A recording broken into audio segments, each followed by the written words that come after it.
Hi dears, എല്ലാവർക്കും സുഖാണോ? ഇന്ന് നമ്മൾ തയ്യാറാക്കുന്നത് ഒരു അച്ചാറാണ് കേട്ടോ. ഒരുപാട് നാള് കേടുകൂടാതെ ഇരിക്കുന്ന ഒട്ടും കയ്പില്ലാതെ തന്നെ നമുക്ക് ഉണ്ടാക്കിയെടുക്കാൻ പറ്റുന്ന ഒരു ചെറുനാരങ്ങ അച്ചാറിന്റെ റെസിപ്പി. അപ്പൊ നമ്മൾ അച്ചാറുകളൊക്കെ ഇതാ ഈ വേനൽക്കാലത്താണല്ലോ ഉണ്ടാക്കി വെക്കുക. മാങ്ങ അച്ചാറ്, നാരങ്ങ അച്ചാറ്, അങ്ങനെയുള്ള അച്ചാറുകളൊക്കെ. എന്നാൽ നമുക്ക് മഴക്കാലത്ത് സുഖമായിട്ട് ഊണ് കഴിക്കാൻ ഈ ഒരു അച്ചാറ് മാത്രം മതിയാവും. അപ്പൊ ഇത് എങ്ങനെ ഉണ്ടാക്കുക എന്ന് നോക്കിയാലോ? അതിനായിട്ട് ഇതാ ചെറുനാരങ്ങ എടുത്തിട്ടുണ്ട് കേട്ടോ. അച്ചാറുകളൊക്കെ ഉണ്ടാക്കുമ്പോൾ നമുക്ക് ഫ്രഷ് തന്നെ വേണമെന്നൊന്നുമില്ല. ഇപ്പോൾ കുറച്ച് ഉണങ്ങിയാലൊക്കെ നമുക്ക് അച്ചാർ ഉണ്ടാക്കാനൊക്കെ ചെറുനാരങ്ങ എടുക്കാം കേട്ടോ. അപ്പം നമ്മളിതാ ചെറുനാരങ്ങയൊക്കെ കഴുകി വൃത്തിയാക്കി ഇവിടെ എടുത്തു വെച്ചിട്ടുണ്ട്. ഇനി നമുക്ക് അച്ചാർ ഉണ്ടാക്കാനായിട്ട് ഒരു ചീനച്ചട്ടി വെച്ച് കൊടുക്കാം. എന്നിട്ട് അച്ചാറൊക്കെ എപ്പോഴും നമ്മൾ നല്ലെണ്ണയിൽ ഉണ്ടാക്കുന്നതായിരിക്കും നല്ലത്. ഞാനിവിടെ ഇതാ നല്ലെണ്ണ ഒഴിച്ചു കൊടുത്തിട്ടുണ്ട്. ഇനി നമുക്ക് ഇതിലോട്ട് ചെറുനാരങ്ങ, നമ്മൾ എടുത്തു വെച്ചിരിക്കുന്ന ചെറുനാരങ്ങ ഇട്ട് കൊടുക്കാം. എന്നിട്ട് ഇത് നന്നായിട്ടൊന്ന് വഴറ്റിയെടുക്കണം. അപ്പം നല്ലെണ്ണയിലോട്ട് നമ്മൾ ഇതാ ചെറുനാരങ്ങയൊക്കെ ഇട്ട് കൊടുക്കുന്നുണ്ട്. ചെറുനാരങ്ങ കഴുകിയെടുത്തപ്പോൾ കുറച്ച് വെള്ളം ആ പാത്രത്തിൽ ഉണ്ടായിരുന്നു. അതുകൊണ്ടാണ് ഇങ്ങനെ കൈകൊണ്ട് പെറുക്കി പെറുക്കി ഇടുന്നത്. ഇനി നമുക്കിതൊന്ന് നല്ലെണ്ണയിൽ ഇട്ടിട്ട് നന്നായിട്ടൊന്ന് വഴറ്റി കൊടുക്കാം. അപ്പം ഇതാ വഴറ്റി ഇതാ ഇതുപോലെ ആയി കിട്ടിയിട്ടുണ്ട്. ഇങ്ങനെ കൈ കൊണ്ട് ഞെക്കുമ്പോൾ നമുക്ക് ഇങ്ങനെ ഞെങ്ങണം. ആ ഒരു പരുവത്തിൽ നമ്മളിത് തീ ഓഫ് ചെയ്ത് കൊടുക്കാം. എന്നിട്ട് ഇത് ചൂടാറിയതിന് ശേഷം ഇത് 4 കഷ്ണങ്ങളാക്കി മുറിച്ചിട്ടുണ്ട്. അപ്പം ഞാനിത് ഇത്തിരി വലുതാക്കി മുറിച്ചു എന്നേ ഉള്ളൂ. നിങ്ങൾക്ക് വേണമെങ്കിൽ വളരെ ചെറിയ കഷ്ണങ്ങളാക്കിയിട്ട് മുറിക്കാം കേട്ടോ. പിന്നെ ചിലവരൊക്കെ ഈ നാരങ്ങ വേവിച്ചിട്ടാണ് കറി ഉണ്ടാക്കാറ്. ഞാനിവിടെ അച്ചാർ ഉണ്ടാക്കുന്നത് ഇങ്ങനെ എണ്ണയിൽ വഴറ്റിയിട്ടാണ്. അപ്പം എണ്ണയിലൊക്കെ കിടന്ന് വഴണ്ടി വരുമ്പോൾ ഒരു പ്രത്യേക ടേസ്റ്റ് അതിന് നാരങ്ങയ്ക്ക് വരും. ആ കയ്പൊക്കെ കുറയുന്നതായിട്ടും കണ്ടിട്ടുണ്ട്. അപ്പം ഇതാ എല്ലാ നാരങ്ങയും ഞാൻ ഇതുപോലെ നുറുക്കി വെച്ചിട്ടുണ്ട്. ഇനി നമ്മൾ അതിലോട്ട് ആവശ്യത്തിനുള്ള കല്ലുപ്പ് ഇട്ട് കൊടുക്കാം. അപ്പം അച്ചാറിലേക്കൊക്കെ എപ്പോഴും കല്ലുപ്പ് നമ്മൾ ഉപയോഗിക്കുന്നതായിരിക്കും നല്ലത്. പൊടിയുപ്പ്, കല്ലുപ്പ് ഇല്ലാത്തവരാണെങ്കിൽ പൊടിയുപ്പ് ഉപയോഗിക്കാം. പക്ഷെ കല്ലുപ്പ് ഉള്ളവരാണെങ്കിൽ കല്ലുപ്പാണ് അച്ചാറിലേക്ക് ഏറ്റവും നല്ലത്. കേടുകൂടാതിരിക്കാനും ഒക്കെ കല്ലുപ്പ് ഗുണം ചെയ്യും. അപ്പോൾ വീഡിയോ ആരെങ്കിലും സബ്സ്ക്രൈബ് ചെയ്യാതെ കാണുന്നവരാണെങ്കിൽ ഒന്ന് സബ്സ്ക്രൈബ് ചെയ്ത് സപ്പോർട്ട് ചെയ്തേക്കണേ. തൊട്ടടുത്തുള്ള ബെല്ലൈക്കണും കൂടി ഒന്ന് അമർത്താൻ മറക്കരുത് കേട്ടോ. പിന്നെ ലൈക്കും ഷെയറും കമൻറ്റും ഒന്നും ആരും ചെയ്യാൻ മറന്നു പോകരുതേ. അപ്പോൾ നമ്മൾ കല്ലുപ്പ് ഇട്ടതിന് ശേഷം നന്നായിട്ട് മിക്സ് ചെയ്ത് കൊടുത്തു. ഇനി നമുക്കിതിലോട്ട് 4 പച്ചമുളകും കൂടെ മുറിച്ചിട്ട് കൊടുക്കണം.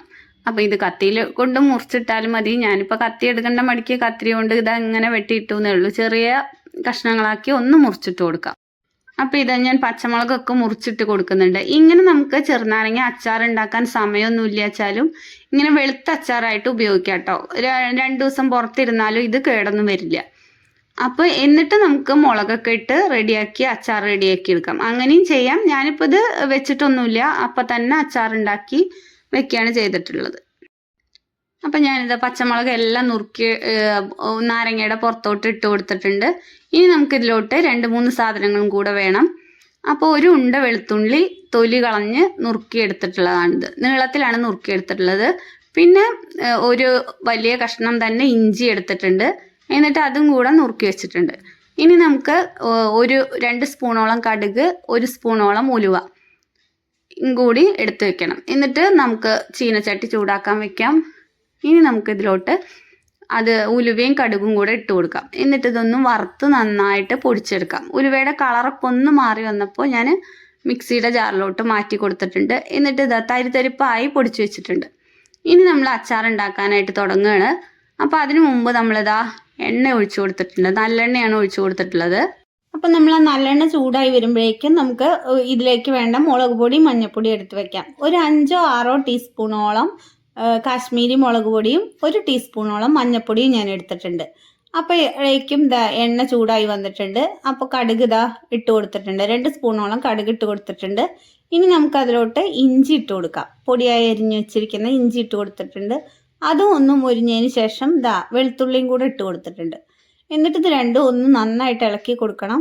അതിനുശേഷം കറിവേപ്പിലയും കൂടെ ഇട്ട് കൊടുത്തിട്ട് ഇത് 3ഉം നന്നായിട്ട് മൊരിപ്പിച്ചെടുക്കാം. അപ്പം നമ്മുടെ ഇഞ്ചിയും വെളുത്തുള്ളിയും കറിവേപ്പിലയും എല്ലാം ഇവിടെ മൊരിഞ്ഞു വന്നപ്പോൾ ഞാനിതാ മുളക് പൊടിയും മഞ്ഞൾപ്പൊടിയും കൂടെ ചേർത്ത് കൊടുക്കുന്നുണ്ട്.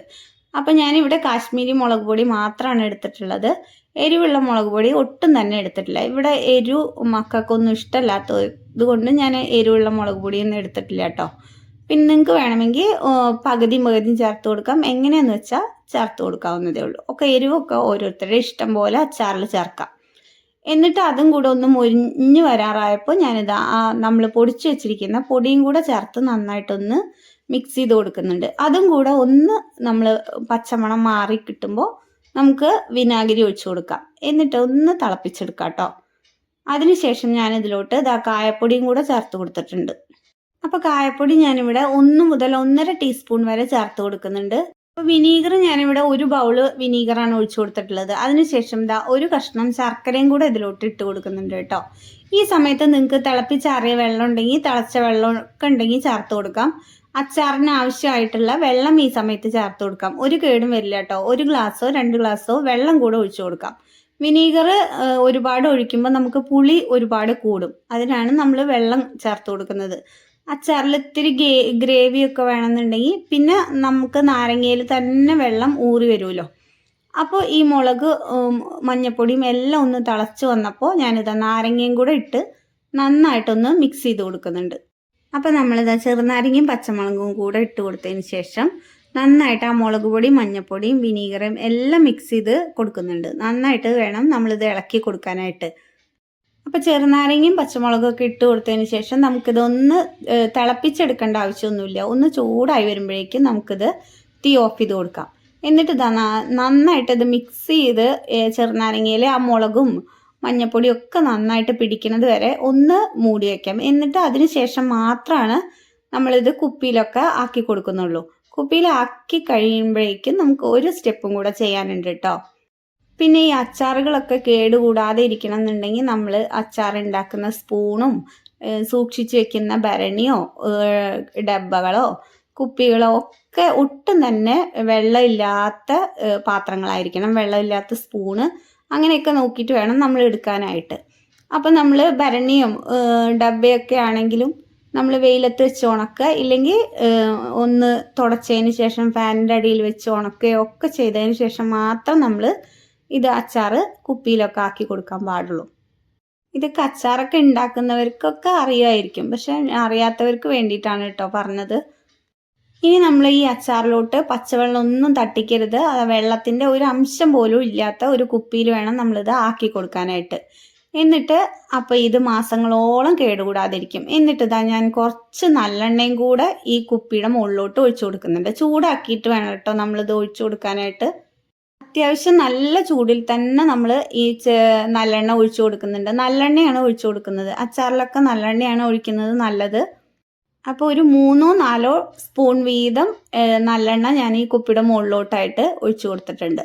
ഇനി നമ്മൾ ഈ കുപ്പി തുറക്കുമ്പോൾ അച്ചാറും ഇതേപോലെ പൂപ്പലോ ഒന്നും ഇല്ലാതെ ഇങ്ങനെ കേടുകൂടാതെ ഇരിക്കുന്നുണ്ടാവും. മാസങ്ങളോളം കേടുകൂടാതെ ഇരിക്കുന്ന ഈ അച്ചാറിൻ്റെ റെസിപ്പി എല്ലാവർക്കും ഇഷ്ടമായി എന്ന് വിശ്വസിക്കുന്നു. വീഡിയോ ഇഷ്ടമായാൽ ലൈക്കും ഷെയറും സബ്സ്ക്രൈബും ചെയ്ത് സപ്പോർട്ട് ചെയ്യാൻ മറക്കണ്ട കേട്ടോ. ഇന്നത്തെ വീഡിയോ ഇത്രയേ ഉള്ളൂ. വീണ്ടും അടുത്ത വീഡിയോയിൽ കാണാം. താങ്ക്